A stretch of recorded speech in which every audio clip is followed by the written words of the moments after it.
Dear students, जैसा कि मैंने कहा था कि मैं न्यूटन डिवाइडेड डिफरेंस पर क्वेश्चंस करवाऊंगी।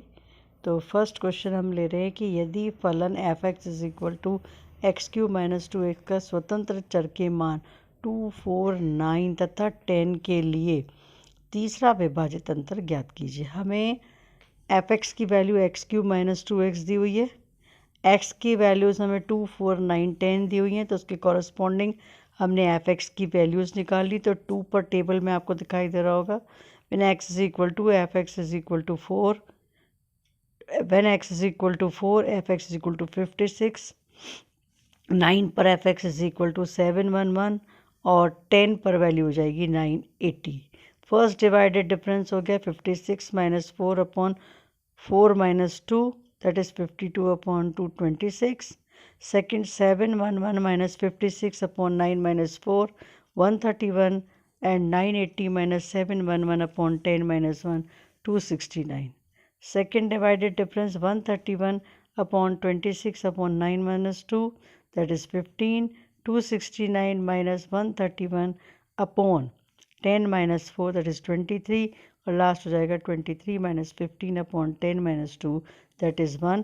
यही हमें कैलकुलेट करना था। सेकंड है शो दैट, प्रदर्शित कीजिए कि second divided difference x cube Y Z is equal to X plus Y plus Z.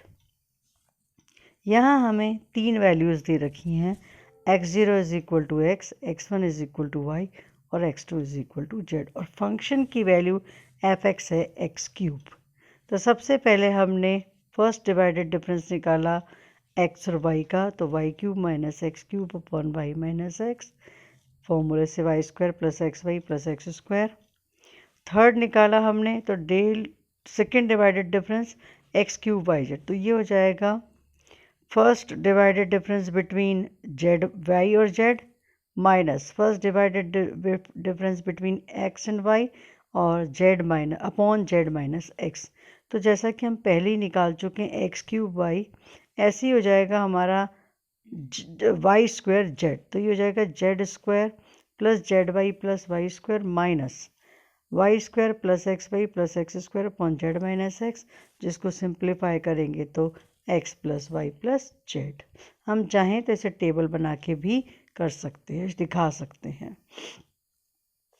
Next है निम्न सारणी से न्यूटन विभाजित अंतर का सूत्र का प्रयोग करके F301 का मान ज्ञात कीजिए। यहाँ पे हमें x की वैल्यू 300, 304, 305 एंड 307 दी हुई है, और fx की वैल्यूज़ मेरी जो सेकंड कॉलम में मैंने उसमें लिख रखी है 2.4771, 304 पर है 2.4829, 305 पर है 2.4843 और 307 पर है 2.4871। हमें कैलकुलेट करना है 301 पर। तो पहले हमने डिवाइडेड डिफरेंस टेबल बना ली, जो जैसा कि मैं आपको पहले भी बता चुकी हूँ। तो हमारे पास थर्ड डिवाइडेड डिफरेंस तक की टेबल हम बना चुके हैं। अब यहाँ पर x इज इक्वल टू 301 है, तो हमने यूज़ किया न्यूटन विभाजित अंतर सूत्र by Newton interpolation formula. F X is 301, तो F301 is equal to F X zero यानी कि F300 plus x1 minus x0 first divided difference at x0। तो हमारे पास 301 माइनस 300 और divided difference at 300 plus 301 minus 300 यानी कि x1 minus x0 x1 minus x0 x minus x0 sorry into x minus x2 1 x1। मैं एक बार formula फिर से बोल देती हूँ। पहला हमारा फॉर्मूला था F of x0 plus x minus x0 into del F x0 plus x minus x0 into x minus x1 del two F x0। Del two से मतलब हो जाएगा x0 x1 x2, फिर x minus x0 x minus x1 x minus x2 और x0 x1 x2 x3 यानी कि third divided difference and हमको calculate करना है। यहाँ x इज इक्वल टू 301 है और x0 300, x1 304, x2 305 and x3 307 है। हमने इन वैल्यू और डिवाइडेड डिफरेंस टेबल हम बना ही चुके थे, हमने वैल्यू सब्सटीट्यूट कर दी।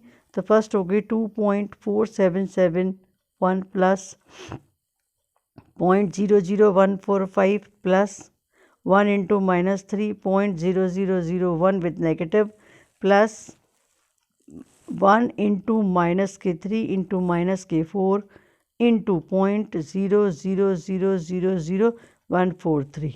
सॉल्व किया तो ये आ जाएगा 2.47859। इस क्वेश्चन को मैंने जो नेक्स्ट में लेने जा रही हूँ वो इसीलिए लिया है कि मैंने इसको आपको लेग्रांजीज फार्मूले से भी कराया था। तो हम चाहे तो लेग्रांजीज फार्मूला इस्तेमाल करें, चाहे तो न्यूटन डिवाइडेड डिफरेंस करें। यदि लिखा हुआ आता है कि न्यूटन डिवाइडेड डिफरेंस से करिए या लेग्रांज, तो करना ही है। अदरवाइज जैसे इस क्वेश्चन में एक्स वाई के मान दिए हुए हैं और x इज इक्वल टू 10 हो तो y का मान विभाजित तंत्र सूत्र। अब आप चाहें तो लेग्रांजीज यूज़ कर सकते हैं, आप चाहें तो न्यूटन डिवाइडेड डिफरेंस यूज़ कर सकते हैं। तो लेग्रांजीज से मैं करवा चुकी हूँ, अब मैं करवा रही हूँ उसको डिवाइडेड डिफरेंस फार्मूले से। उसके लिए हमने सबसे पहले डिवाइडेड डिफरेंस टेबल बना ली। तो डिवाइडेड डिफरेंस टेबल में x इज इक्वल टू 5, 6, 9 और 11 पर f(x) की वैल्यू 12, 13, 14 एंड 16 दी हुई थी। फर्स्ट डिवाइडेड डिफरेंस आ जाएगा 13 minus 12 upon 6 minus 5 which is 1, 14 minus 13 upon 9 minus 6 which is 1 upon 3, 16 minus 14 upon 11 minus 9 1। Second divided difference हो जाएगा 1/3 minus 1 upon 9 minus 5 that is 1 upon 6 and similarly 2 upon 15 and third divided difference is 2 upon 15 plus 1 upon 6 upon 11 minus 5 जो solve करने पर 1 upon 20। अब हमें calculate करना था x is equal to 10 पर। यहाँ x0 5 है, x1 6, x2 9 and x3 is 11 और x is 10। तो f10 is equal to f5 plus 10 minus 5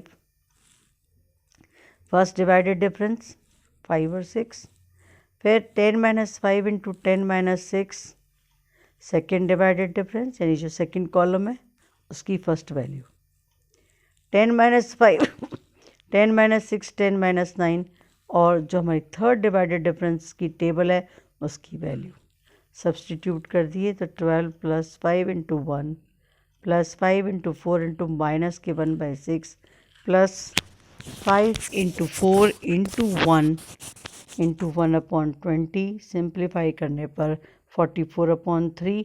आप लेग्रांजीज मेथड से जब मैंने किया है तो उसमें भी 44 अपॉन 3 ही आंसर आता है, आंसर में कोई चेंज आ भी नहीं सकता।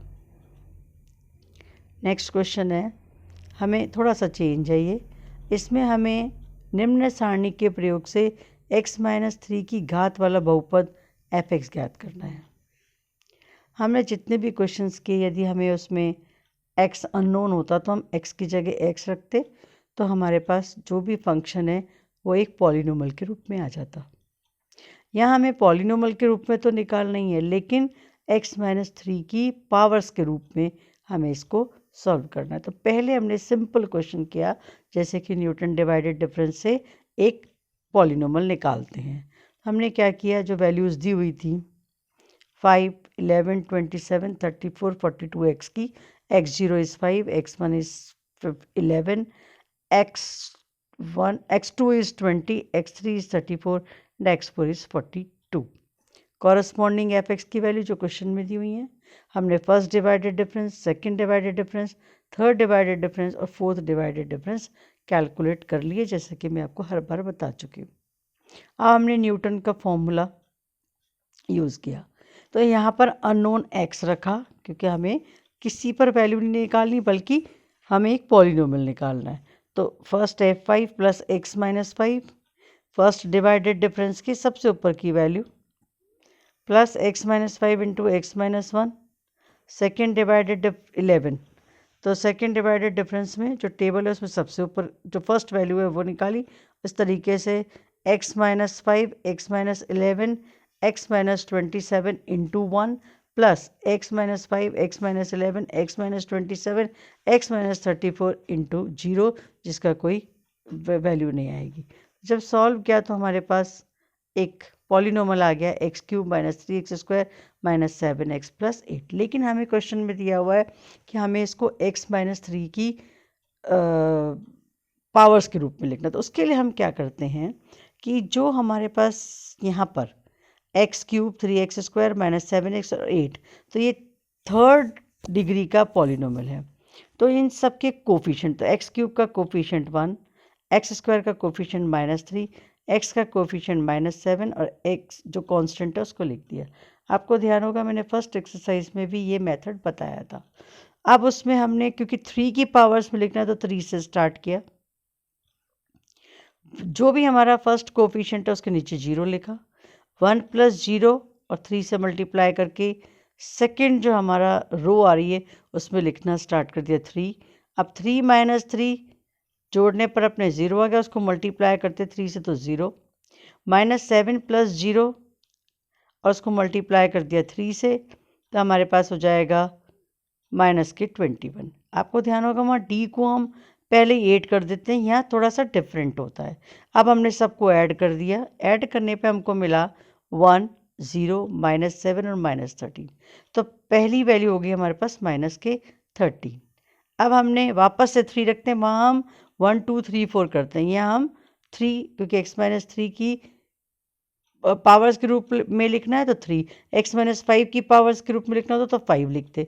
तो 3 1 प्लस 0 जो हम कर चुके, तो पहला तरीका वही कि पहले के नीचे 0 रख दिया, फिर दोनों को ऐड किया 1 प्लस 0, 3 से मल्टीप्लाई किया 3, 3 प्लस 0 को 3 से मल्टीप्लाई किया 9, सबको ऐड कर दिया 1 3 और 2, 2 को छोड़ दिया। फिर हमने 1 के नीचे 0 रखा, दोनों को ऐड किया 3, 3 और 3 6, इनको हमने जोड़ दिया और अलग कर दिया, फिर 1 प्लस 0 इज़ 1। अब हमारे पास जो फर्स्ट हो जाएगा वो हो जाएगा 1 जो सबसे नीचे है, तो 1 इंटू एक्स माइनस 3 का होल क्यूब। सेकेंड हो गया 6 इंटू एक्स माइनस 3 का square plus 2 into x minus 3 and constant हो गया माइनस 13। यदि हम इसे सिंप्लीफाई करेंगे तो वही हमारे पास पॉलिनोमल आ जाएगा, या हम पॉलिनोमल को किसी की पावर के रूप में लिखना चाहते तो हम इस मेथड से उसको की पावर के रूप में लिख सकते हैं।